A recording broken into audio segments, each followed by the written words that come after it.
We're gonna see if I can get this filmed in time before I have to head out to work. Wish me luck in the future. Future luck for past me recording this right now.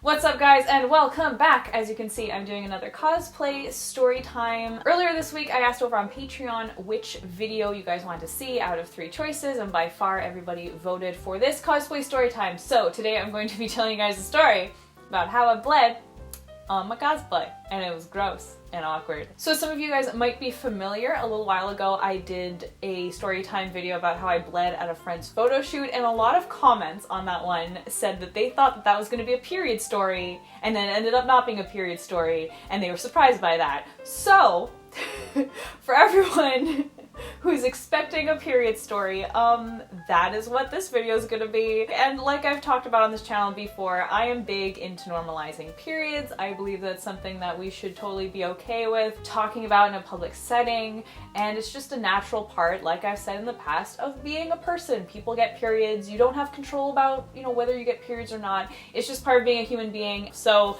yes, this is a period story. Yes, I'm going to be talking about being on my period and bleeding in cosplay, and that's what's going to be. So if that's going to gross you out, if it's going to trigger you, if it's going to upset you in any way, feel free to just, click away, go watch another video. I have plenty of videos that are also cosplay story times that don't have to do with blood, so there we go. All of that out of the way, let's get into it. So this took place at Capital City Comic-Con back in March. That was during my crazy month of 3 cons in 1 month. And right off the bat, that convention began when my period began. The thing about your period is that it likes to drop in at the worst times, even when you don't think it's going to. Boom, there it is. So it's the first day of the con. I have a friend who I'm staying with, which made it a lot worse because when you're on your period, the ideal setting is you can lock yourself in a room with some chocolate, some tea, some painkillers, and a hot water bottle and just watch cartoons all day. That is the ideal. You don't have to have any human interaction. You can just be upset and in pain by yourself, right? But a friend and I, we are staying together. I'm gonna be going to a convention where I have to interact with people, so being super in pain and not emotionally sound, it was just really, really bad timing. And I was at the point where I actually didn't even want to go to the con. I was in so much pain. I probably have endometriosis. I'm pretty sure I have endometriosis, but they can't really do anything for you when it comes to that. So I just have really, really terrible cramps to the point where I can't walk. It's really difficult to really operate in general. So my period comes out of nowhere. I'm in a whole lot of pain. I'm taking painkillers and I'm waiting for them to work, and we have to get ready to go to the convention, and I'm just I just don't even want to go to the con. But I managed to collect myself. My painkillers start working, we get ready for the convention, and we go to the convention. We have an okay time. The Friday of the con was not that great, but I made it through. And then we get to the second day. So the second day of the con, I was cosplaying Raven from Teen Titans, and Saturday was a very busy day for me, which is also why I having my period during the con. It was really bad timing. So at Capital City Comic-Con, I was a panelist, and I did have photo shoots planned with other people. So it was overall a very, very busy day, and I did not get the chance to assess the situation as much as I had wanted, right? Because beforehand, I'm all right, the first 2 days of my period, super, super painful and very, very heavy. So I'm all right, gotta take a lot of painkillers, gotta stock up on pads, and gotta, assess the situation as much as possible. But with everything that was happening, I'm running around trying to get my panel set up. We had some technical difficulties. We were coordinating shoots and stuff. It ended up being so busy that I did not get the chance to do that. So eventually, once my panel is over, and right before we're about to do this big Teen Titans shoot, I asked my friends, let's go to the bathroom, let's, touch up our makeup. And then of course this will also give me the opportunity to do what I need to do, so to speak. So I get there, and I go to the bathroom, and it is like a crime scene. It is like a crime scene down there. So the thing about my Raven cosplay is that I have gray leggings, which I wear underneath because I'm not into showing that much bare leg, and also painting my legs, it's not gonna happen. So I have a pair of leggings. There's totally a garbage truck out there. I'm so sorry if that's picking up on the audio. Thanks, garbage truck!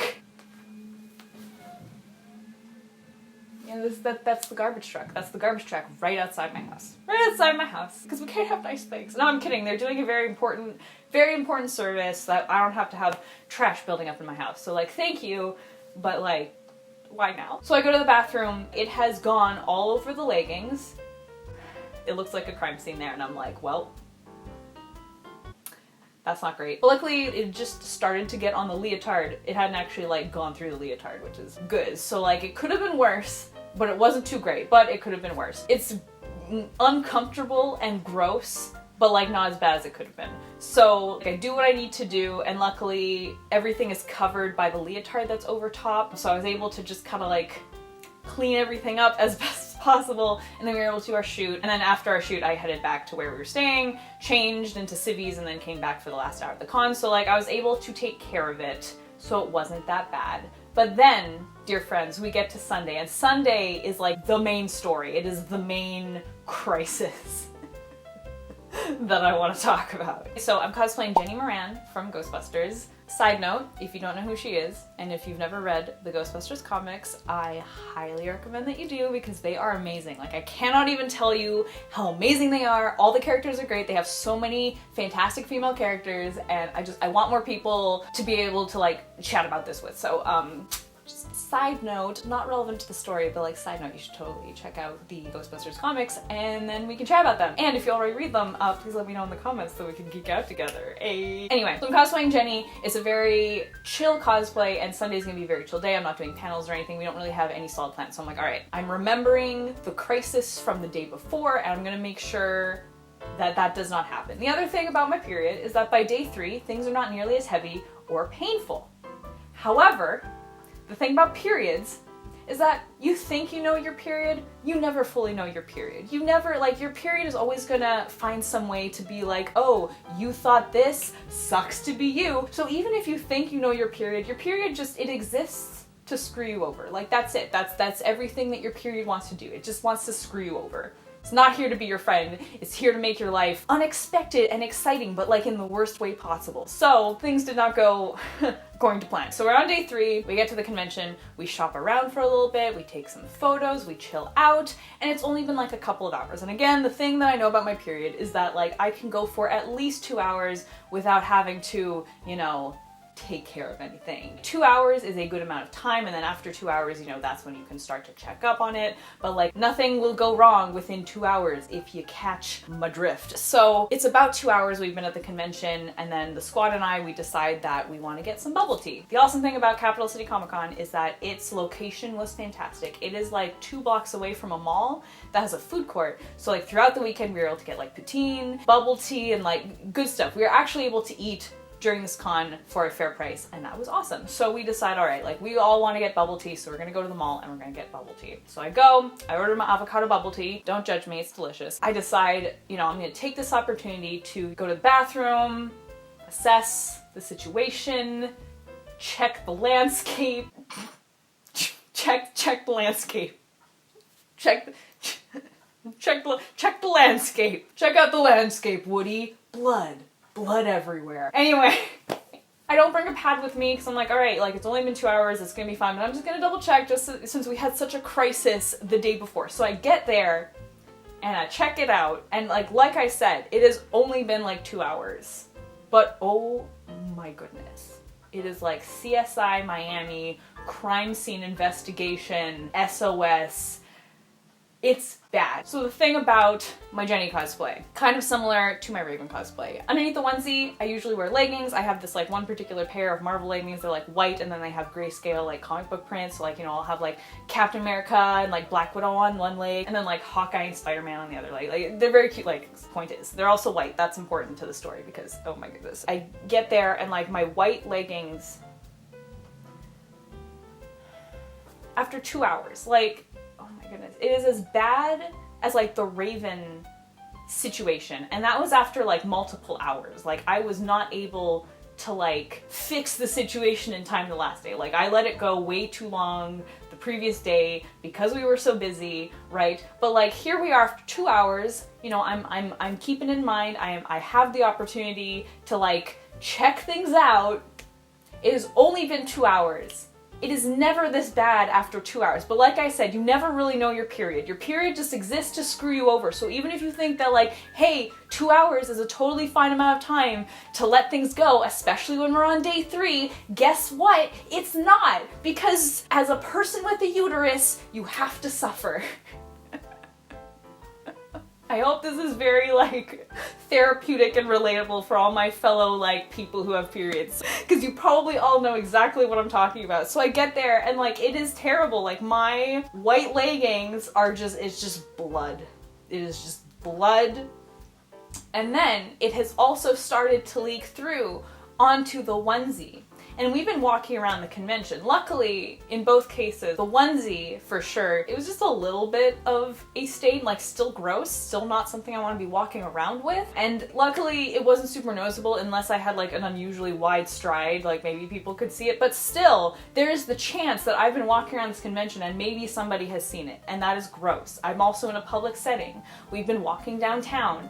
People could have seen it. That's not what you want. That's not the aesthetic that you want. I'm kind of freaking out. Like, luckily, it is a small enough little patch of blood that like I can easily wash it. However, at this point, both kind of like pairs of pants, so to speak, like it's leggings and a onesie, but you know what I mean? Like both pants have blood and I don't have a pad with me, so I have to walk back to our food court table. It is a Sunday as well, so it's this packed food court, and I have to walk back to get the pad. This is when it hits me. I don't have any like not bloody pairs of pants with me at this point, so I have to walk back. So I go back and I'm kind of like shuffling over. Like I said, it's in a place where, you know, if I'm just walking normally, no one's really gonna see it, but like there's still a fear that like someone's gonna see it. So I like gingerly walk back to our table and I'm like, guys, I bled on my cosplay. And everyone's really concerned. I'm like, I need to go deal with it. I know that we're gonna leave soon, but like I need to deal with this. And they're like, okay. They were very good. Everyone was very concerned. Everyone was probably more concerned than I was. I was mostly just like desperate to like get everything cleaned up, because, you know, again, I don't want to be walking around public or at a con with like blood on my pants. That's gross. It's not sanitary. It's just a lot of bad at once. I also made sure to ask them, you know, because I still have my onesie on. I'm like, did you guys at all notice? Like, is it visible? I turn around, like, can you see the blood? And they're like, we totally can't see it. We didn't notice it at all. Like, you're good. That was a blessing, but still, you're always low-key worried that like that one person, you know, saw you maybe like stretch out your leg a little bit too much and saw, you know, bad. So I get my pad, I go back. So now I have to wash my onesie, but of course, you know, I have these leggings that are also bloody, way more bloody than the onesie.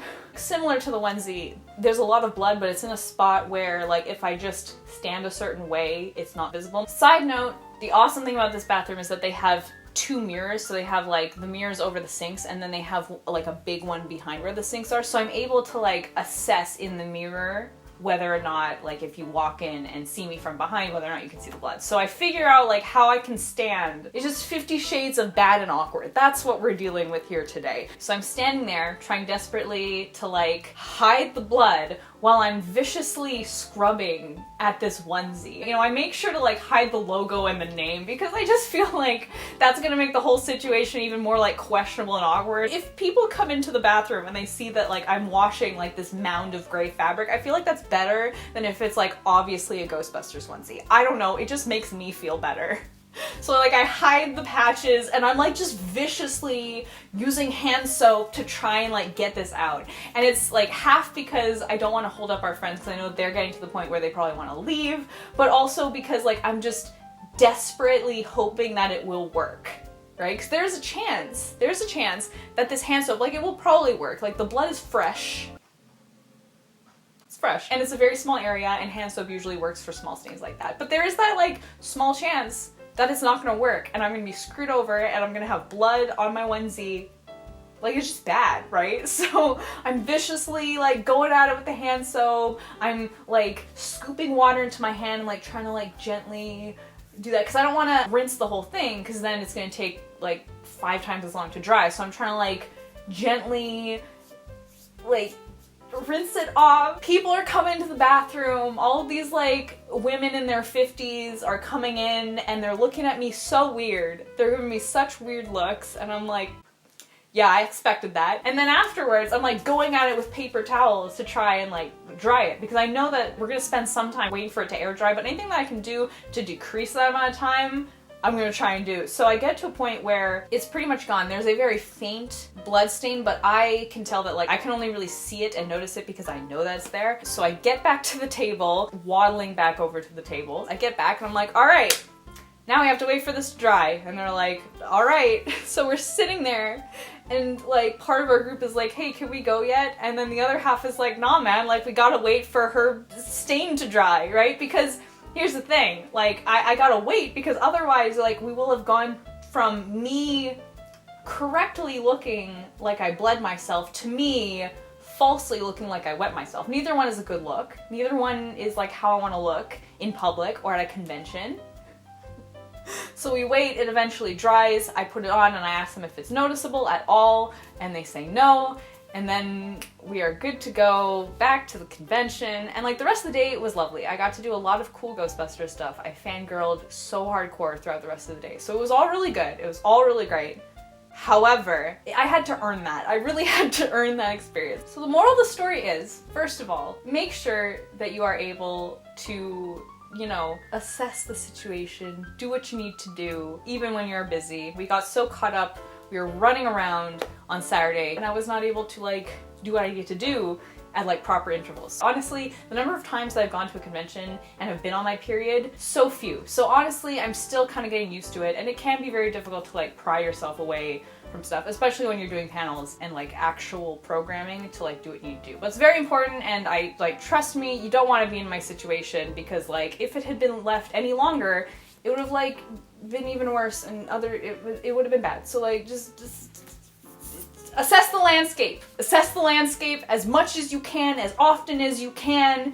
And the other moral is, no matter how much you think you know your period, you never really know your period. You never know. Your period will always find a way to screw you over, no matter how careful you are, no matter how much you pre-plan, no matter how much you take previous experience. You think 2 hours on day 3? Totally fine. I'm not gonna have bled through my friggin' leggings onto my onesie at that point, but guess what? Period is in town and period likes to screw you over, and so yes, you will have bled on your onesie, even though under normal circumstances, it wouldn't have been that bad because you're at a convention trying to have a good time and your period just wants to screw you over.